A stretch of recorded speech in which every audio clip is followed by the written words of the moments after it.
నమస్తే, welcome to 1TV news.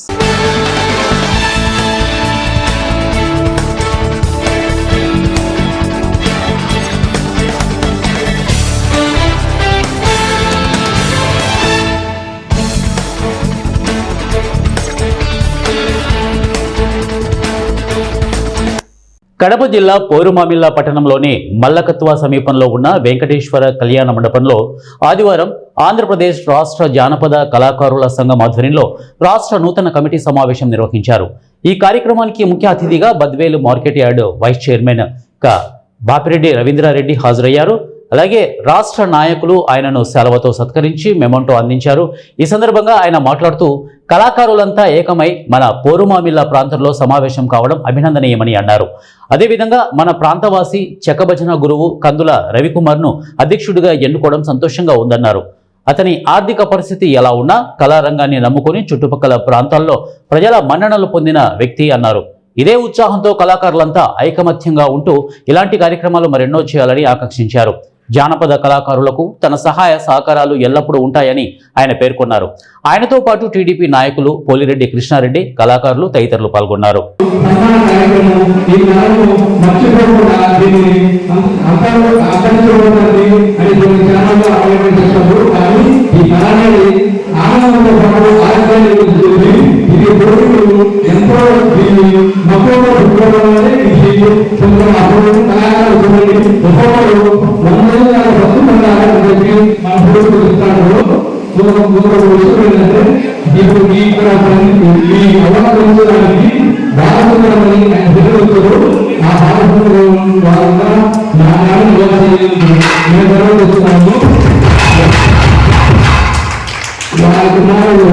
దాన్ని కోరుకోకుండా అందరికీ నచ్చులుగా ఉద్దేశంతో ఆయన ఇలాంటి కార్యక్రమాన్ని ముందుకు వచ్చి మనం స్వాగతం చేసి తల్లిగారి జ్ఞానవీటిలో అందించడం విషయం.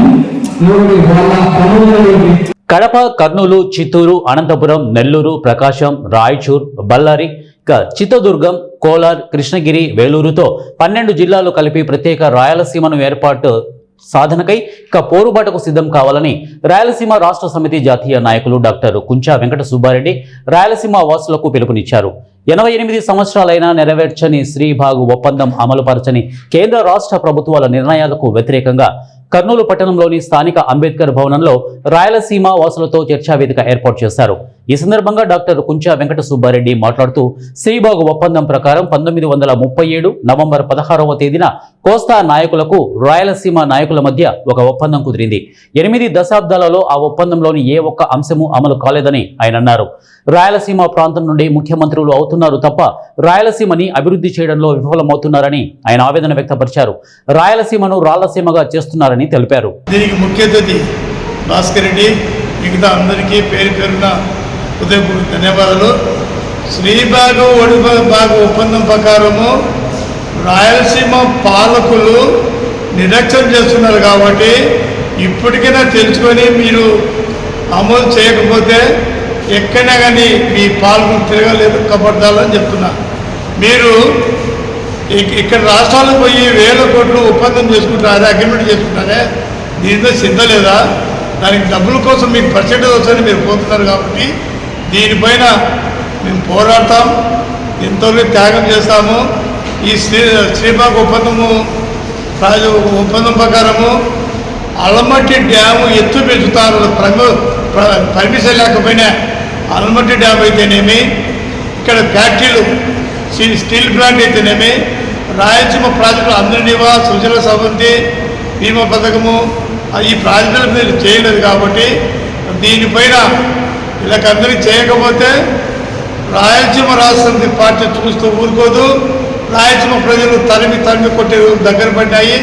ఇప్పుడు ప్రజలు వీళ్ళని గెలిపించేదానికి ప్రతి ఒక్కరూ మా ఊరికి చేస్తారని మనం అనుకుంటున్నాం.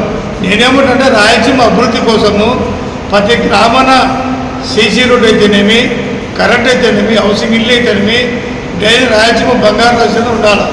కేవలము ప్రధానమంత్రి పోయిన నెల 16వ తారీఖు వచ్చినాడు. ఈ నెల 16వ తారీఖున అనంతపురం వస్తున్నాడు 19న. కాబట్టి ప్రధానమంత్రి మీరు ఏం చేసినారు, మాకు ఏం పీకినారు, మీరు మాకు ఏదైనా అధ్యక్షులు శ్రీబాగ్ ఒప్పందం అమలు చేయాలని అప్పుడున్నటువంటి పెద్దలు ఉమ్మడి రాష్ట్రంలో ఒప్పందం కుదుర్చుకున్నారు. రాయలసీమ ప్రాంతంలో ఒక రాష్ట్రమైనా ఉండాలి, రాష్ట్ర రాజధాని అయినా ఉండాలి, లేదనుకో హైకోర్టు అనే ఉండాలని శ్రీబాగ్ ఒప్పందం చెప్తా ఉంది. శ్రీబాగ్ ఒప్పందం అమలు చేయడంలో 80 ఏళ్లుగా అందరు పాలకులు కూడా ఈరోజు శ్రీబాగ్ ఒప్పందాన్ని గాలి వదిలేసినటువంటి పరిస్థితి ఉంది. రాయలసీమ ప్రాంతంలో మినిస్టర్లు అయినారు, ముఖ్యమంత్రులు అయ్యారు. ప్రస్తుతం ఉన్నటువంటి ముఖ్యమంత్రి కూడా రాయలసీమ వాసే. రాయలసీమలో ఉన్నటువంటి సమస్యలు పరిష్కరించలేనటువంటి పరిస్థితిలో ఉన్నారు. రాయలసీమ నీళ్లు కావచ్చు, నిధులు కావచ్చు, రాయలసీమ నిరుద్యోగ సమస్య కావచ్చు, రాయలసీమ పరిశ్రమలు కావచ్చు, ఇవన్నీ కూడా గాలికి వదిలేసినటువంటి పరిస్థితి మనకు కనపడతా ఉంది.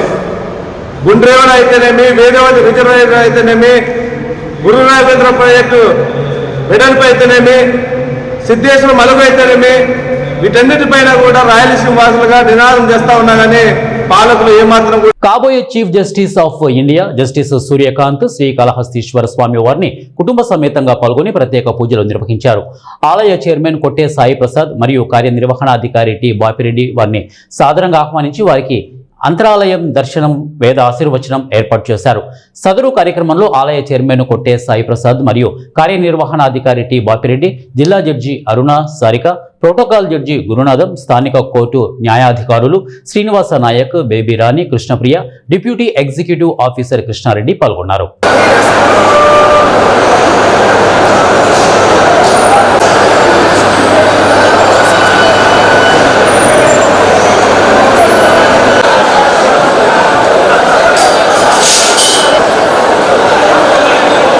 చిత్తూరు జిల్లా కుప్పం మున్సిపాలిటీ పల్లార్లపల్లెలోని జగనన్న కాలనీ ఇంటిలో ఒక వ్యక్తి శవమై సంఘటన ఆదివారం వెలుగు చూసింది. కర్ణాటక రాష్ట్రం బెంగళూరు నగరం అత్తిబెల్లి పోలీస్ స్టేషన్లో అదృశ్యం కేసు నమోదు కిడ్నాప్ కేసుగా మారి చివరికి హత్యగా మారిన ఘటన సంచలనం రేకెత్తిస్తోంది. కుప్పం ప్రాంతానికి చెందిన శ్రీనాథ్ 5 ఏళ్ల క్రితం బెంగళూరు వెళ్లి అక్కడ స్థిరపడ్డాడు. వరుసకు సోదరుడైన రామకుప్పం మండలం ముద్దన్నపల్లి గ్రామానికి చెందిన ప్రభాకర్ మధ్య ఆర్థిక లావాదేవీలు జరిగినట్లు సమాచారం. ఏమి జరిగిందో ఏమో గానీ గత నెల 27 నుండి శ్రీనాథ్ కనిపించడం లేదంటూ అతని భార్య నీల బెంగళూరు నగరం అత్తిబేలి పోలీస్ స్టేషన్లో ఫిర్యాదు చేసింది. చివరికి కిడ్నాప్ కేసుగా పోలీసులు నమోదు చేసి అనుమానితుడిగా ప్రభాకర్, చిత్తూరుకు చెందిన మరో వ్యక్తిని అదుపులోకి తీసుకున్నారు. విచారణలో భాగంగా కుప్పం మున్సిపాలిటీ జగనన్న కాలనీలో శ్రీనాథ్ని పథకం ప్రకారం చెప్పినట్లు తెలిసింది. మృతదేహాన్ని శనివారం సాయంత్రం కర్ణాటక పోలీసులు తవ్వి నిర్ధారించుకున్నారు. ఆదివారం ఉదయం కర్ణాటక పోలీసుల సమక్షంలో తవ్వకాలు చేపట్టి మృతదేహాన్ని వెలికి తీసి పంచనామాకి తరలించారు.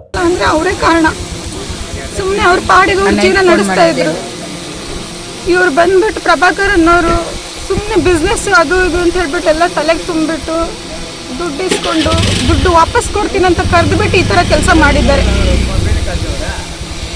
ಕೊಟ್ಟಿಲ್ಲ ಮಾಡಿದ್ದಾರೆ ಸರ್. ಮತ್ತೆ ಅಂದರೆ ಕೊಟ್ಟಿಗೆ ಕೊಟ್ಟಿಲ್ಲ, ಒಂದು 10 ಲ್ಯಾಕ್ 15 ಲ್ಯಾಕ್ ಈ ಥರ ಕೊಟ್ಟಿದ್ದಾರೆ. ಟೋಟಲ್ 40 ಲ್ಯಾಕ್ ಕೊಟ್ಟರು. ಅದೇ ನಿನಗೆ ಡಬಲ್ ಮಾಡಿಕೊಡ್ತೀನಿ, ಇನ್ವೆಸ್ಟ್ ಮಾಡು, ನನ್ನ ಜೊತೆ ಒಂದು ಬಿಸ್ನೆಸ್ ಸ್ಟಾರ್ಟ್ ಮಾಡೋಣ ಅಂತ ಹೇಳ್ಬಿಟ್ಟು ಏನೋ ರಿಯಲ್ ಎಸ್ಟೇಟ್ ಅಂತ ನಾವು ಹೇಳ್ಬಿಟ್ಟು ಇಸ್ಕೊಂಡ್ಬಿಟ್ಟು ಬಾ ನೀನು ಮಂಡೇ ಬಾ ನಿನಗೆ ಕೊಟ್ಬಿಡ್ತೀನಿ ಅಂತ ಕರೆದಿರೋದು ಸರ್. 2 ಸತಿ ಕರ್ಕೊಂಡು ಬಂದ್ಬಿಟ್ಟು ರಿಜಿಸ್ಟ್ರೇಷನ್ ಆಗಿಲ್ಲ ಅಂತ ವಾಪಸ್ ಕಳಿಸಿದ್ದಾರೆ. ಮಂಡೇ ಮಾತ್ರ ನಿನಗೆ ಈ ಸತಿ ಮಿಸ್ ಆಗಿದ್ದ ಡೇ ಇತ್ತಲ್ಲ, ಅವತ್ತು ಕಂಪಲ್ಸರಿ ನಿನಗೆ ಆಗೇ ಆಗುತ್ತೆ ರಿಜಿಸ್ಟ್ರೇಷನ್ನು, ದುಡ್ಡು ಇಸ್ಕೊಂಡು ಹೋಗಕ್ಕೆ ಬಾ ಅಂತಲೇ ಕರೆದ್ಬಿಟ್ಟು ಮತ್ತೆ ಬರಲಿಲ್ದಂಗೆ ಮಾಡಿದ್ದಾರೆ. ಅವತ್ತಿಂದ ನನ್ನ ಹಸ್ಬೆಂಡ್ ಮಿಸ್ಸಿಂಗ್ ಆಗಿದ್ದಾರೆ. ನಾವು ಪೊಲೀಸ್ ಸ್ಟೇಷನ್ಗೆಲ್ಲ ಕಂಪ್ಲೇಂಟ್ ಕೊಟ್ವಿ. ಏನು ಬಾಯ್ ಬಿಡೋಕ್ಕೆ ರೆಡಿ ಇಲ್ಲ ಸರ್ ಸ್ಟಾರ್ಟಿಂಗ್ನಲ್ಲಿ. ఆమె పోలీస్ అవరెల్ల ಚೆನ್ನಾಗಿ ಹೊಡೆದು ఏమనేసి ఇది మరి కనిపిస్తలేదు, మీ దగ్గర మాట్లాడవాలా చేయాలా అనేసి. అప్పుడు మా అమ్మోళ్ళంతా అక్కడికి పోయారు. నెరలూరు అనేసి ఊరు బెంగళూరులో. అక్కడికి పోయినప్పుడు ఇది మరి కనిపిస్తలేదు, 1 వీక్ అయిపోయా, 4 రోజుల్లో వచ్చేస్తానని పోయినాడు, తిరిగా రానేలేదు అట్లనేసి వాళ్ళ వైఫ్ మా దగ్గర చెప్పారు. అప్పుడు నేను ఫోన్ చేసి వీనికి అడుగుతాను మార్నింగ్ ప్రభాకర్ అనే వాళ్ళకి, ఏం రా శ్రీనాథ్కి నీకు ఏం రా ఉంది, ఏంటికి రా ఇట్లా చేస్తే అనేసి. వాడు లేదు నాకు దీనికి నేను సంబంధం లేదు అట్లా ఇట్లా అనేసి అట్లే తిప్పుకొడతా ఉన్నాడు. అందాక వాళ్ళ వైఫ్, అందాక నేను, మా బామర్దే, అమ్మ అందరూ కుప్పానికి వస్తుంది కంప్లైంట్ ఇచ్చేదానికి. ఇక్కడికి వస్తే వాడు వచ్చిందాడు అనేదానికి ప్రూఫ్ ఉంటే మాత్రము మేము కేసు తీసుకుంటాము, మీరు ఎవరైనా వచ్చిండారని చెప్పుకోవాలా, లేకపోతే ఎవరైనా చూసిండాలా అనేసి కుప్పం పోలీస్ స్టేషన్లో చెప్పినారు మాకు. అప్పుడు వచ్చి వాళ్ళు కేసు తీసుకోవాలి, ఎవరైనా చూసినారని చెప్తే మాత్రమే కేసు తీసుకుంటారని చెప్పారు. అప్పుడు దానికి మేమేం చేస్తామంటే రంగారెడ్డి జిల్లా షాద్నగర్ నియోజకవర్గం ఎల్లంపల్లి గ్రామానికి చెందిన రాజశేఖర్ హత్యకు నిరసనగా ముఖ్య కూడలిలో దళిత సంఘాలు ఆందోళనకు దిగాయి. హంతకులను వెంటనే అరెస్టు చేయాలని, కులాంతర వివాహాలు చేసుకునే వారికి భద్రతగా కొత్త చట్టాన్ని తేవాలని, కుటుంబ సభ్యులు ఇచ్చిన ఫిర్యాదు ప్రకారమే దర్యాప్తు చేయాలని, హత్యలో పాలు పంచుకున్న ప్రతి ఒక్కరికి శిక్ష పడాలని, బాధిత కుటుంబాన్ని ప్రభుత్వం ఆదుకోవాలని డిమాండ్ చేశారు. ఆ హత్య చేసిన వాళ్ళను తక్షణమే కఠినంగా శిక్షించాల్సిందిగా మేము డిమాండ్ చేస్తున్నాం. ఈ హత్య జరిగింది, హత్య జరిగిన వెంటనే హత్యా నేరంతో సరిపెట్టకూడదు. హత్యా నేరంతో పాటు ఈ ఘటన మీద తక్షణమే SC/ST అట్రాసిటీ చట్టం ప్రకారం కేసు నమోదు చేయాలి. ఆ హత్య చేసిన దుండగులు ఎవరైతున్నారో వాళ్ళ మీద క్రిమినల్ చట్టాలు నమోదు చేసి కఠినంగా శిక్షించాల్సిందిగా మేము డిమాండ్ చేస్తున్నాం. ఈ రోజు రాజశేఖర్ హత్యను మేము వ్యక్తులు చేసిన హత్యగా మేము భావిస్తలేము. వాళ్ళు పాత్రదారులు మాత్రమే అరెస్టు చేయడం జరిగింది, పాత్రదారులు కాదు. ఖచ్చితంగా ఈ ఘటన వెనుక, ఈ హత్య వెనుక అసలైన సూత్రధారులు ఉన్నారని మాకు స్పష్టంగా కనబడుతున్నది. కాబట్టి పాత్రధారులతో పాటు సూత్రధారులను కూడా గుర్తించి కఠినంగా శిక్షించాల్సిందిగా మేము డిమాండ్ చేస్తున్నాం. ఈ రోజు వాళ్ళ కుటుంబం మొత్తం ఆవేదనకు గురైపోయింది, అనాథలైపోయింది. కాబట్టి తక్షణమే ప్రభుత్వం స్పందించి రాజశేఖర్ కుటుంబాన్ని అన్ని విధాలుగా ఆదుకోవాల్సిందిగా మేము డిమాండ్ చేస్తున్నాం. అదే విధంగా ఈ ఘటనకు సంబంధించి ప్రవర్తిస్తారా? ఇక్కడ ఈ తెలంగాణలో కాంగ్రెస్ గవర్నమెంట్ దళితుల కోసం చేస్తామని చెప్తాది. 12వ తారీఖు కిడ్నాప్ అయిన ఒక దళితుడు ఈ రోజు వరకు కూడా తేలలేదంటే ఇది పోలీసుల నిర్లక్ష్య వైఖరి, పోలీసుల యొక్క దళితుల పట్ల పోలీసుల నిర్లక్ష్య వైఖరి, ప్రభుత్వ వైఖరి. ఎమ్మెల్యే గారు ఇప్పటి వరకు కూడా స్పందించడం లేదు. ఈ ఎమ్మెల్యే ఇప్పటి వరకు కూడా స్పందించకుండా ఏం చేస్తా ఉన్నాడు అంటే, దళితులు ఎవరైనా పెళ్లిళ్ళు చేసుకోవడానికి అర్హులు గారా అంటే ఇంటర్ కాస్ట్ మ్యారేజ్ చేసుకుంటే చంపేస్తారా? ఇది చాలా ఇల్లీగల్. కాబట్టి నేను ఏసీపీ గారిని, కలెక్టర్ గారిని రిక్వెస్ట్ చేస్తా ఉన్నాను, డిమాండ్ చేస్తా ఉన్నాను. ఈ యొక్క పోలీసులు అబ్బాయి యొక్క తండ్రికి పోలీసులు ఖమ్మం జిల్లా కొణిజర్ల మండలం మంగాపురం గ్రామంలో సిపిఎం ఆధ్వర్యంలో యువ కమ్యూనిస్టుల సమ్మేళనం కార్యక్రమాన్ని నిర్వహించారు. ఈ కార్యక్రమంలో ముఖ్య అతిథులుగా సిపిఎం రాష్ట్ర నాయకులు పోతినేని సుదర్శనరావు, అలాగే జిల్లా కార్యదర్శి నున్న నాగేశ్వరరావు, భూక్య వీరభద్రం ముఖ్య అతిథులుగా పాల్గొన్నారు.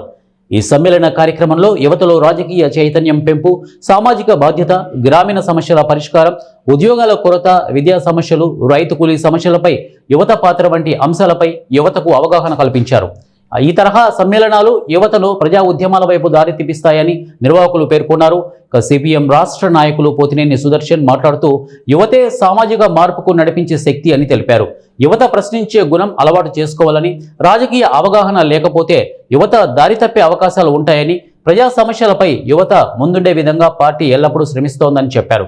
నిరుద్యోగం, రైతు సంక్షోభం, ప్రభుత్వ ప్రజా వ్యతిరేక నిర్ణయాలపై యువత గలం విప్పాలని, ప్రతి గ్రామంలో యువ విభాగాలను బలోపేతం చేయాలని నాయకులకు పిలుపునిచ్చారు. రాష్ట్ర కార్యదర్శి కామ్రేడ్ నాగరాజు గారు, భారత ప్రజాతంత్ర యువజన సమాఖ్య ఖమ్మం జిల్లా అధ్యక్ష కార్యదర్శులు కామ్రేడ్ భాష, కామ్రేడ్ మధు గారు, తాళపల్లి కృష్ణ గారు, విజయ్ గారు, ఈ కార్యక్రమంలో పాల్గొంటున్న కామ్రేడ్స్ మీ అందరికీ ముందుగా విప్లవాభినందనలు తెలియజేస్తా ఉన్నా. యువత ఈరోజు ఏం చేయాలి, ఏం చేస్తా ఉన్నాం, దేశంలో ఏం జరుగుతూ ఉంది, ఈ అంశాలన్నీ ఈరోజు మీ ముందు మాట్లాడబడతాయి. నేను కొంచెం తక్కువ మాట్లాడతాను, మన నాయకులు మిగిలిన వాళ్ళు కాస్త ఎక్కువ సమయమే మాట్లాడతారు. కొణిజర్ల మండలం కోసం పెద్ద ఎత్తున సమ్మేళనం ఇవాళ కొణిజర్ల మండలం మంగాపురంలో జరుగుతూ ఉంది. ముఖ్యంగా హాజరైన యువత కూడా చదువుకున్న వాళ్ళు ఉన్నారు, చదువుతున్న వాళ్ళు ఉన్నారు, చదువు పూర్తయి నిరుద్యోగులు ఉన్న వాళ్ళు వాళ్ళ భవిష్యత్తు కోసం, ఉద్యోగ ఉపాధి అవకాశాల కోసం ప్రభుత్వాలు, ప్రభుత్వాలు ఎన్నికల సందర్భంగా ఇచ్చిన హామీలు అమలు అవుతాయా లేదని ఎదురు చూస్తున్నటువంటి నిరుద్యోగులు కూడా ఇక్కడ హాజరయ్యారు.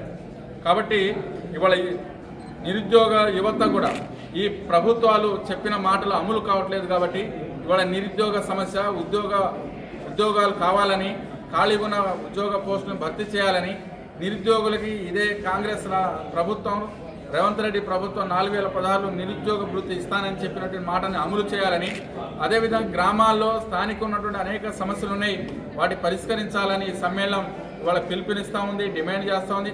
ముఖ్యంగా ఇవాళ సిపిఎం పార్టీ యువతని రాజకీయాల్లో ప్రోత్సహించి ముందుకు సాగడం కోసం పల్నాడు జిల్లా గురజాల తెలుగుదేశం పార్టీ కార్యాలయంలో గురజాల నియోజకవర్గంలోని మసీదుల్లో నమాజు చదివించే ఇమాం మౌజాన్లు ఎప్పటి నుండో ఆగిపోయిన తమ గౌరవ వేతనాలు మైనార్టీల ఆత్మీయ బంధువు ఎరపతినేని శ్రీనివాసరావు ప్రత్యేక శ్రద్ధ తీసుకొని అవి రావడానికి కృషి చేసినందుకు కృతజ్ఞతగా గురజాల శాసనసభ్యులు ఎరపతినేని శ్రీనివాసరావుని ముస్లిం సాంప్రదాయమైన చౌకం టోపీతో సత్కరించి ముఖ్యమంత్రి నారా చంద్రబాబు నాయుడు కూటమి ప్రభుత్వానికి కృతజ్ఞతలు తెలుపుతూ ప్రత్యేక దువా చేసి ధన్యవాదాలు తెలిపారు. ఈ సందర్భంగా గురజాల శాసనసభ్యులు ఎరపతినేని శ్రీనివాసరావు మాట్లాడుతూ 2014-2019 తెలుగుదేశం పార్టీ ప్రభుత్వ హయాంలో ముస్లిం సోదరులకు స్వర్ణ యుగంలా ఉండేదని, చంద్రబాబు నేతృత్వంలో ముస్లిం మైనార్టీల కోసం ఎన్నో సంక్షేమ పథకాలు అమలు చేసి వారి ఆర్థిక అభివృద్ధికి తోడ్పడడం జరిగిందని అన్నారు. ఇక రంజాన్ తోఫా, దుల్హన్, మైనార్టీ రుణాలు, విదేశీ విద్య, కుట్టు శిక్షణ మిషన్లు, ఇక చంద్రన్న భీమా, ఇమాం మౌజాన్లకు జీతాలు, కబరస్థాన్, ప్రహారీ గోడ నిర్మాణాలు, రంజాన్ నెలలో మసీదులు సుందరీకరించుకోవడానికి 10,000 చొప్పున అందించడం తదితర సంక్షేమ కార్యక్రమాలు మన నియోజకవర్గంలో అయితే షాదీఖానాల నిర్మాణాలకు, మదార్సా నిర్మాణాలకు, ఈద్గా నిర్మాణాలకు, కబరస్థాన్, ప్రహారీ గోడలకు నిధులు అందించడమే కాక భారతదేశంలో ఏ ఎమ్మెల్యే చేయని విధంగా హజ్కి వెళ్లే ముస్లిం సోదరులకు తన స్వంత డబ్బులు తలా ₹1,00,000 చొప్పున ఇచ్చి 43 మందిని పంపారని అన్నారు. మొన్న కూడా దానికి 10 లక్షలు ఇచ్చాం, అది కూడా కంప్లీట్ చేయాలి. 40 లక్షలు ఇచ్చాం, దాన్ని కూడా కంప్లీట్ చేయబోతున్నాం. వివిధాల షాదీఖానా కూడా మొన్ననే ఒక 40 లక్షలు కూడా ఇచ్చాం, దాన్ని కూడా పూర్తి స్ట్రక్చర్ చేసి దాన్ని కూడా మొత్తం ఏసీ పెట్టించే విధంగా కూడా మనం చేస్తా ఉన్నాం. మదర్సా కూడా మనం చూస్తే ఆ రోజు వేణుగోపాల్ రెడ్డి గారు ఎంపీగా ఉన్నప్పుడు నేను ఎమ్మెల్యే నిధులు కొంత, ఎంపీ గారి నిధులు కొంత మదర్సాని కూడా మనం బ్రహ్మాండంగా కూడా పూర్తి చేశాం.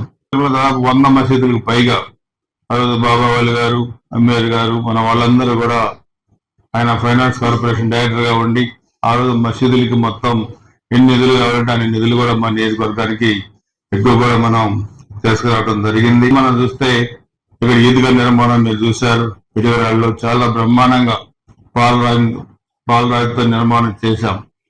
అదేవిధంగా మనం చూస్తే మన నియోజకవర్గంలో సోదరుల కోసం మనం హాజ్ యాత్రని మరి ఏ విధంగా ₹1,00,000 ఇచ్చి మనం పంపించగలుగుతున్నాము. నాకు తెలిసింది భారతదేశంలో ఏ నియోజకవర్గంలో కూడా ఏ ఎమ్మెల్యే కూడా మరి ఎక్కడ కూడా ఇది చేయలేదు, ఎక్కడ అమలు కావట్లేదు.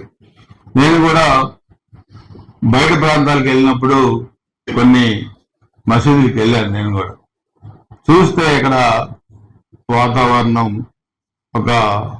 చాలా వెనకబడ్డ ప్రాంతం, చాలా మంది ముస్లిం సోదరులు ఉన్నారు. వాళ్ళు సరిగా మెయింటెనెన్స్ చేయలేదు మసీదులు కూడా. వాళ్ళకి మనం హెల్ప్ చేయాలని చెప్పని వారు అడిగిన వెంటనే కూడా అప్పుడు ఆ రోజే ఓ 3 మసీదులకు సంతకం పెట్టారు. దాదాపు 85 మసీదులకు ఆ రోజు అప్పటి నుంచి ఆయన సహాయం చేయడం జరిగింది. ఆయన ఎంత గొప్ప వ్యక్తి అంటే ముఖస్థుతిగా నేను చెప్పడం కాదు, మామూలుగా హజ్కి వెళ్లే వాళ్లకు ఆంధ్రదేశంలో ఎక్కడ లేని విధంగా ముందు ఆయన చాలా మందికి హెల్ప్ చేసి హజ్కి పంపించడం భారతదేశంలోనే చాలా గ్రేట్. అది ఎక్కడ ఆంధ్రదేశంలో కూడా, ఇక్కడ తెలంగాణలో కూడా ముస్లింస్ ఎక్కువగా వచ్చే ప్రాంతంలో కూడా ఆ అవకాశం లేదు. వారిని స్ఫూర్తిగా తీసుకుని, ఈ నియోజకవర్గాన్ని స్ఫూర్తిగా తీసుకొని చంద్రబాబు నాయుడు గారు ప్రత్యేకంగా సంతాన ప్రాప్తిరస్తు సినిమా విజయోత్సవ యాత్రలో భాగంగా చిత్ర యూనిట్ ఏలూరు నగరాన్ని సందర్శించింది. 1 టౌన్ ప్రాంతంలోని విజయలక్ష్మి థియేటర్ వద్ద అభిమానులు భారీగా తరలివచ్చి చిత్ర బృందానికి ఘన స్వాగతం పలికారు. ఈ కార్యక్రమానికి హీరో విక్రాంత్ రెడ్డి, హీరోయిన్ చాందిని చౌదరి హాజరయ్యారు. థియేటర్కు వచ్చిన వెంటనే ప్రేక్షకులతో మాట్లాడిన వీరిద్దరూ చిత్రంపై వారి స్పందనలు అడిగి తెలుసుకున్నారు. సినిమా నచ్చిందంటూ అభిమానులు వ్యక్తం చేసిన ఆనందం చూసి యూనిట్ సభ్యులు సంతోషం వ్యక్తం చేశారు. తదనంతరం ఏర్పాటు చేసిన పత్రికా సమావేశంలో వారు మాట్లాడుతూ సంతాన ప్రాప్తిరస్తు ఒక కుటుంబ కథా చిత్రమని, ఎన్నో సరదా సన్నివేశాలు ఉంటాయని అన్నారు. ఈ చిత్రాన్ని ప్రేక్షకులు అందరూ థియేటర్లలో చూడాలని కోరారు. ఏలూరు ప్రేక్షకులు తమపై ఇంత ప్రేమ చూపిస్తున్నందుకు కృతజ్ఞతలు తెలియజేశారు. థియేటర్కి వచ్చి చూస్తే జనాల అరుపులు, కేకలు, జనాలు విజయవాడ మూవీ లవర్స్ ప్లేస్ అంటారు, ఏలూరు కూడా అంతకంటే ఈక్వల్ గా ఈ మూవీ లవర్స్ ప్యారడైజ్ నాకు ఇవాళ అర్థమైంది. చూసిన ప్రతి ఒక్కళ్ళు మీ సంతాన ప్రాప్తిరస్తు మూవీ చాలా బాగుంది, మాకు కామెడీ ఎమోషన్స్ అన్నీ నచ్చాయి, ఫ్యామిలీస్ కనెక్ట్ అవుతున్నాయి, యూత్ కనెక్ట్ అవుతుందని చెప్తున్నారు. సో అది వినడం చాలా చాలా హ్యాపీగా అనిపించింది నాకు. ఇలాగే మీరు వర్డ్ ఆఫ్ మౌత్ స్ప్రెడ్ చేయండి, ఈ మూవీని ఇంకా మీ ఫ్రెండ్స్కి ఫ్యామిలీస్కి అందరికీ చూపించండి. ఇది చూపించాల్సిన సినిమా, సొసైటీలో ఉన్న ఇష్యూని తీసుకొని చాలా బాగా అడ్రస్ చేసిన సినిమా. సో కంపల్సరీగా మీరు అందరూ తీసుకొచ్చి సినిమాని చూపించండి. మా ఏపీ టూర్ ఇక్కడ నుంచి మేము మళ్ళీ కాకినాడ, రాజమండ్రి ఇంకా చాలా ప్లేసెస్కి వెళ్తున్నాం. ఎక్కడికి వెళ్ళినా ఒకటే ఎనానిమస్ పాజిటివ్ రెస్పాన్స్. థియేటర్స్ అన్ని ఫుల్. అండ్ చూసిన వాళ్ళందరూ అన్న నాకు మూవీ చాలా నచ్చింది, బ్రదర్ నాకు మూవీ చాలా నచ్చింది, నాకు మూవీలో కామెడీ నచ్చింది, మూవీలో ఎమోషన్ నచ్చింది, అందరూ చెప్తుంటే మాకు చాలా హ్యాపీగా మేము 1.5 ఇయర్ పడ్డ మా వర్క్ అంతా ఒక్కసారిగా తీరిపోయింది, మా భారం అంతా అనిపించింది. సో ప్లీజ్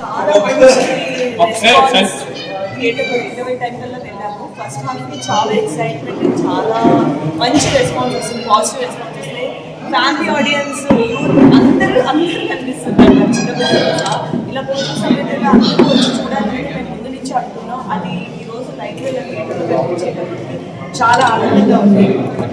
మా ఏపీ సక్సెస్ టూర్ చాలా విజయవంతంగా జరుగుతుంది. అండ్ మనస్ఫూర్తిగా అందరికీ ఉమ్మడి పశ్చిమ గోదావరి జిల్లా ఉంగుటూరు మండలం నారాయణపురం పర్యటనలో భాగంగా ఆదివారం ప్రయాణిస్తున్న జిల్లా పరిషత్ చైర్పర్సన్ ఘంటా పద్మశ్రీ ప్రసాద్ దెందులూరు జాతీయ రహదారిపై చోటు చేసుకున్న దురదృష్టకర ఘటనను గుర్తించి వెంటనే స్పందించారు. రహదారి పరిస్థితి సరిగా లేకపోవడంతో బైక్పై ప్రయాణిస్తున్న 2 వ్యక్తులు ప్రమాదవశాత్తు జారిపడిన సమాచారం అందుకున్న వెంటనే చైర్పర్సన్ తన కాన్వాయ్ని ఆపి వారిని ప్రత్యక్షంగా పరామర్శించారు. గాయపడిన ప్రయాణికుల ఆరోగ్య పరిస్థితిని తెలుసుకుని వెంటనే సమీప ఆసుపత్రికి తరలించేలా సిబ్బందికి సూచనలు ఇచ్చారు. ప్రమాద స్థలాన్ని పరిశీలించిన ఘంటా పద్మశ్రీ ప్రసాద్ రహదారిపై ఉన్న గుంతలు మరియు అప్రయోజకరమైన రోడ్డు పనులపై తీవ్ర అసంతృప్తిని వ్యక్తం చేశారు. ఈ సందర్భంగా జాతీయ రహదారి శాఖ అధికారులతో టెలిఫోన్ ద్వారా మాట్లాడి రహదారి మరమ్మతులను వెంటనే ప్రారంభించాలని జిల్లా పరిషత్ చైర్పర్సన్ ఆదేశించారు.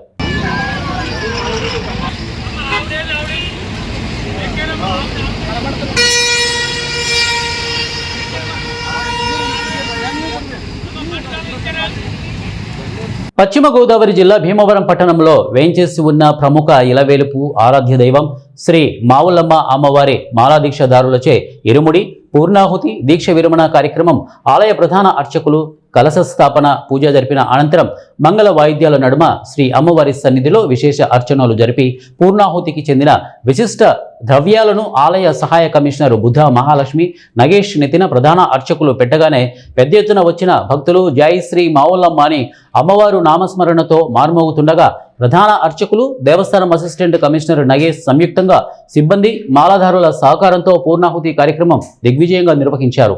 తదనంతరం ఇరుముడి ధరించిన మాలాధారణ భక్తులు శ్రీ అమ్మవారిని దర్శనం చేసుకుని ఇక్కడి నుండి Potti Sriramulu junction, Andhra bank road నుండి తాలూకా ఆఫీస్, శ్రీ మావులమ్మ దేవస్థానం రోడ్డు మీదుగా ఇక ముమ్మారు ప్రదక్షిణ చేసి తిరిగి దేవస్థానానికి చేరారు.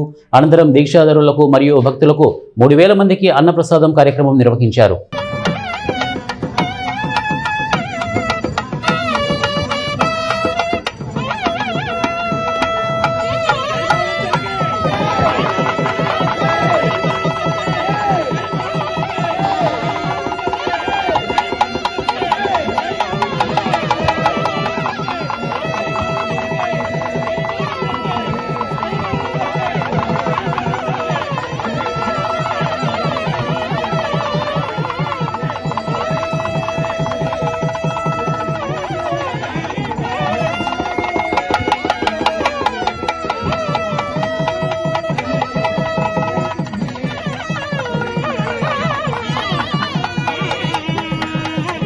ఖమ్మం జిల్లా సత్తుపల్లిలో రెడ్డివారి కార్తీక వన సమారాధన కార్యక్రమంలో ముఖ్య అతిథిగా మంత్రి పొంగులేటి శ్రీనివాస్ రెడ్డి పాల్గొన్నారు. ఈ సందర్భంగా నిర్వాహకులు మంత్రికి పుష్పగుచ్చం ఇచ్చి శాలువతో ఘనంగా సన్మానించారు. ఈ సందర్భంగా మంత్రి పొంగులేటి మాట్లాడుతూ 2013 నుంచి రాజకీయాల్లో ప్రవేశించినప్పటి నుండి భగవంతుడు తనకిచ్చిన శక్తి మేరకు రెడ్డివారి కీర్తి ప్రతిష్టలకు మచ్చ రాకుండా రాజకీయాల్లో కొనసాగుతున్నాను.